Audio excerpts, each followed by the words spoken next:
My name is Emma Wardle. I'm the Director of Customer Servicing for Experian Consumer Services here in the UK. Our relationship with Zingtree is about 4 years old, and predominantly we've been using it for our agent help files, essentially. So help tool for our agents to be able to navigate our processes, which are complex because we're a financial services organisation. And more recently, because of the success that we've had with Zingtree and our agent-facing functionality, we've been exploring putting that functionality live to our customers. So we are in the very early stages of that journey using deterministic AI at the moment rather than Gen AI within our flows. But we could really see the potential of the Zingtree product to be able to assist our customers in the same way as it's been assisting our agents. So that's really where we're taking the development of the tool now. When you think about AI and CX, what feels promising and what gives you pause? There's lots of things that feel promising about being able to use AI. So in terms of taking away labor-intensive, really basic processes that either our agents or our consumers have to complete, I think there is real capability. And able to provide a more personalized interaction with the consumer specifically, AI has leaps and bounds over where we are now in terms of the capability that it offers us. Where I have pause is the fact that I am very much a believer that AI should be there to augment the experience that the human can bring and not replace that. So people still want to deal with people. They still want to have the human touch. And if we try to go too far down an AI route, I worry that we take away what makes us different from our competitors, but also what is human in that interaction. So I'm always trying to think about how do I use AI to supplement what we already have. And yes, it will be able to automate some of what we have and remove it entirely. Once we've done the easy stuff, essentially, we should be thinking about making the human interaction better, making it easier so that those humans can focus on the things only humans can do, like empathy and interaction with another human. So yeah, lots gives me pause. I think the excitement is outweighed. How do you see the relationship between human agent and automation evolving? I think it has to evolve. I think where you use AI to just be a kind of backwards and forwards interaction, it will always feel like AI. And so you have to have processes where there is some human interaction, some AI interaction, which may then go back to a human, rather than trying to automate the end-to-end process and thinking about, like, I have to take this process and I have to automate it. It's more about which steps within that process lend themselves to AI, which steps within that process lend themselves to the human interaction, and how do I blend those two things?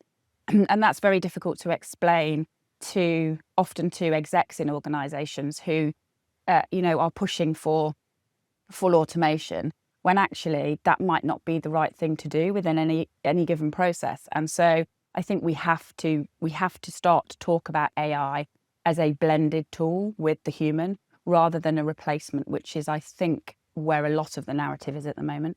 What does a responsible AI implementation look like in a regulated industry like yours?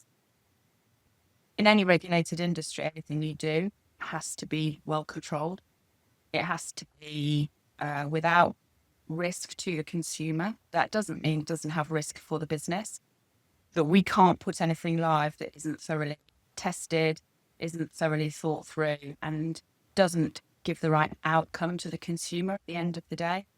And so I think part of our responsibilities as an organization is to make sure that we think through from the consumer's perspective what outcome they're looking for and make sure that the AI part of our process can deliver that.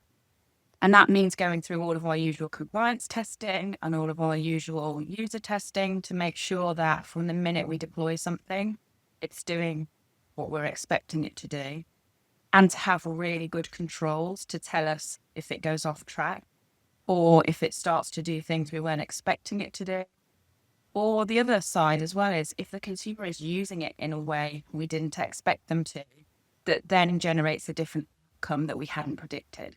So I think it's about upfront rigor, testing, really good thinking.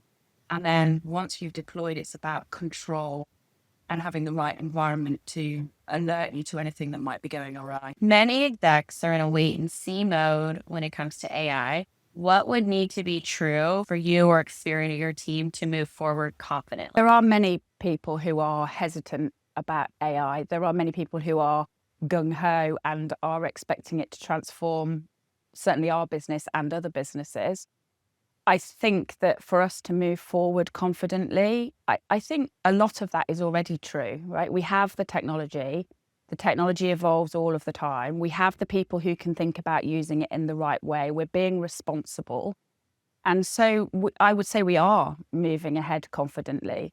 It's just that we need to be able to do that in a well-controlled, small steps way, with a very large agenda in mind at the end of it. But it's to step our way through it little by little as we're learning and as the technology is evolving. So I would say we are evolving confidently, rather than being very, very nervous about it. But I think that's because we have the right controls in place. Looking next 12, maybe even 18 months, what kind of automation, largely AI powered, feels kind of realistic to pursue, and what are you looking to pursue in terms of AI and automation over the next 6 to 12, 18 months? We're thinking about AI in different parts of our organization. So we're thinking about how it can help our agents. So where we have humans interacting with humans, where can AI help them to have more information at their fingertips that allows them to personalize more? That, I think, is a growing expectation of our consumers these days, that the interaction they have is personalized. AI really allows us to put some of that information with our agents so that they can have those conversations.